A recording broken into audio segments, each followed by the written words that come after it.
Glimmer of hope. Today, the United Nations Security Council has at last backed a plan for an immediate ceasefire in Gaza.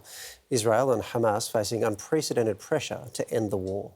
Today, we voted for peace. After more than 8 months of a devastating and deadly war, Hamas can now see that the international community is united. the United Nations Security Council is today backing a plan for a permanent ceasefire between Israel and Hamas. United behind a deal that will save lives and help Palestinian civilians in Gaza start to rebuild and heal. United behind a deal that will reunite hostages with their families after 8 months.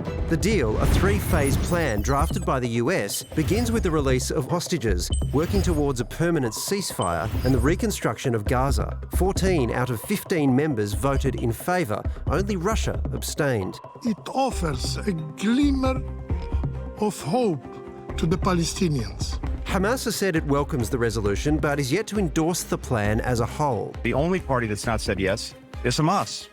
That's who everyone's waiting on. Israel has already agreed to this deal. The fighting could stop today. Except Israel hasn't agreed. Instead, Benjamin Netanyahu has publicly expressed scepticism. Israel making clear they'll continue to use military force to achieve their goals. If Hamas were to release the hostages and turn themselves in, not one more shot needs to be fired. Overnight, Israel releasing this vision showing the moment Special Forces rescued 3 hostages during a raid in central Gaza on Saturday. But Israeli freedom came at a heavy cost. Hamas claiming at least 274 Palestinians were killed, nearly 700 injured during the rescue operation. And the airstrikes were everywhere. The people were running in fear. Concern growing that Israel's actions will only harden Hamas's determination to carry on fighting, complicating the calls for a ceasefire. My heart and even every heart of people here in Gaza is full of endless sadness, endless sadness. The hostage mission now one of the bloodiest single incidents of the war.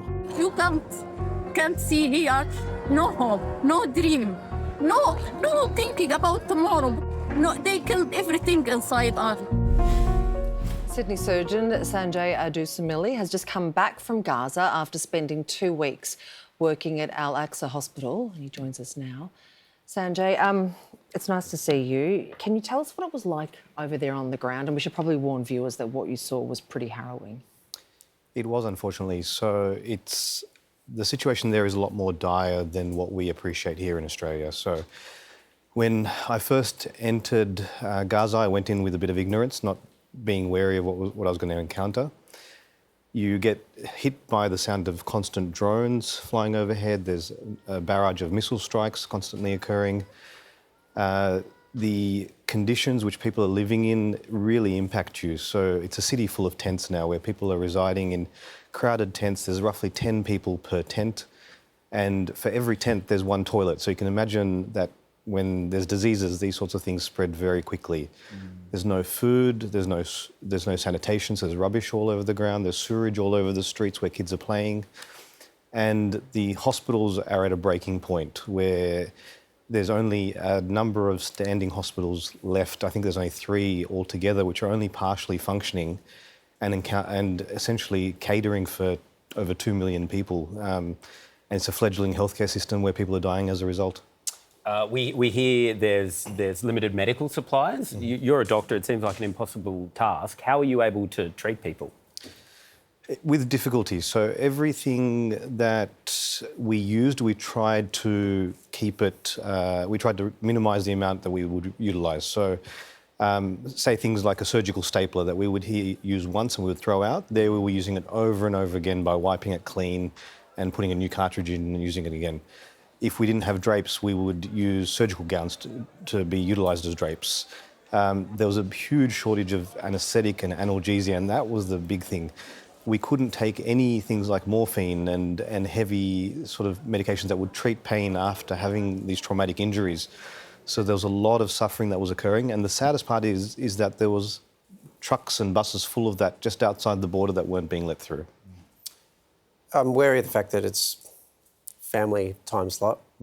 I don't want to be too graphic about this. Can you, in some way, give us a sense of the toughest case, maybe, that you had to deal with? Every day was tough, Waleed. It's hard to see kids coming in and essentially kids coming in with missing limbs, and in some cases multiple missing limbs, where they've lost both their legs, and they'd come in with shrapnel injuries penetrating their abdomen and their chest, and there was countless children I had to certify who died. There was one child who I had the most difficulty grappling with, and it still upsets me to talk about him to this day.